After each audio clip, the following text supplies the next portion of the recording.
যারা ওভেনে বাসায় বসে ঝটপট কেক তৈরি করে নিতে চান তাদের জন্য আজকের এই রেসিপিটা। তো আশা করি সবাই আমার পুরো ভিডিওটা দেখবেন। আজকের আমি এই কেকটা তৈরি করব হচ্ছে ওভেনে।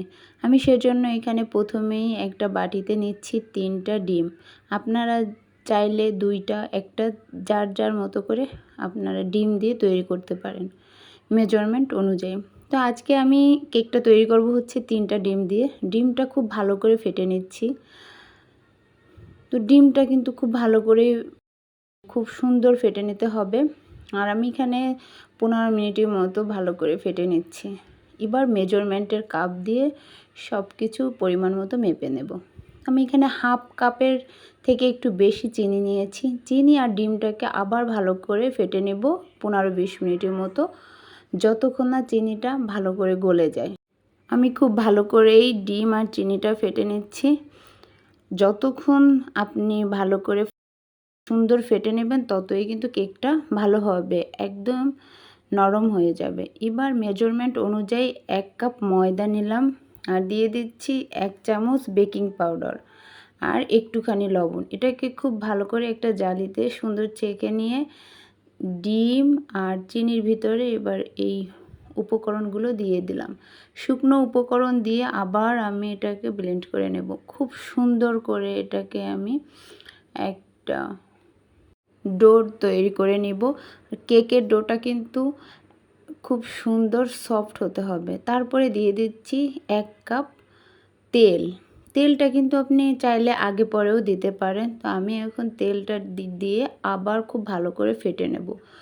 কেকের বিষয় হচ্ছে যত ভালো ফেটে নিতে পারবেন ততই ভালো হবে।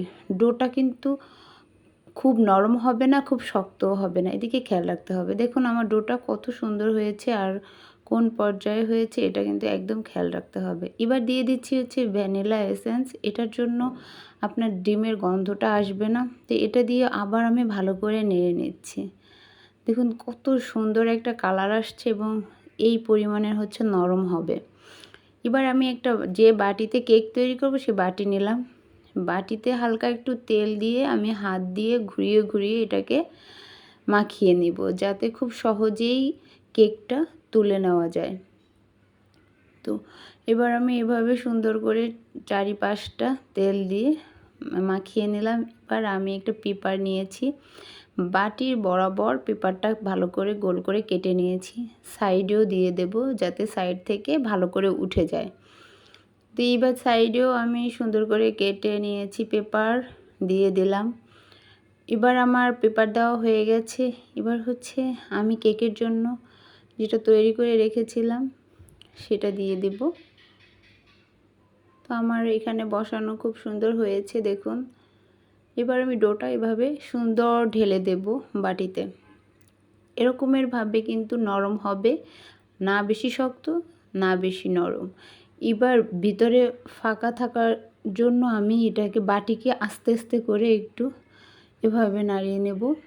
আর দেখুন, হ্যাঁ এবার কি সুন্দর হয়েছে। আশা করি একটু ভিতরে কোনো ফাঁপা নেই। তো আমি 45 মিনিট ওভেনে রেখেছিলাম। দেখুন কত সুন্দর কালার আসছে। কেকটা মানে তৈরি করতে কিন্তু অনেক সহজ হয়েছে। আর দেখে নিলাম একটা কাঠি দিয়ে যে নরম হয়েছে কিনা। নরম থাকলে কেকটা আর একটু জাল দিতে হবে। তো আমার কেকটা হয়ে গেছে। এবার আমি কাগজ উঠিয়ে নিচ্ছি। কত সুন্দর একটা কেক হয়ে গেছে তৈরি, কত সহজেই। দেখুন কত সফট।